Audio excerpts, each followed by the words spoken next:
Brush اور کیونز کی مدد سے رنگوں کی زبانی بیان کی گئی کشمیری عوام کی جدوجہد کی کہانی۔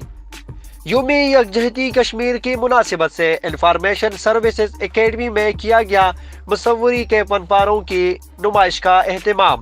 نمائش میں رکھا ہر ایک پن پارہ کشمیری عوام کی جہدی مسلسل کا عکاس بنا رہا۔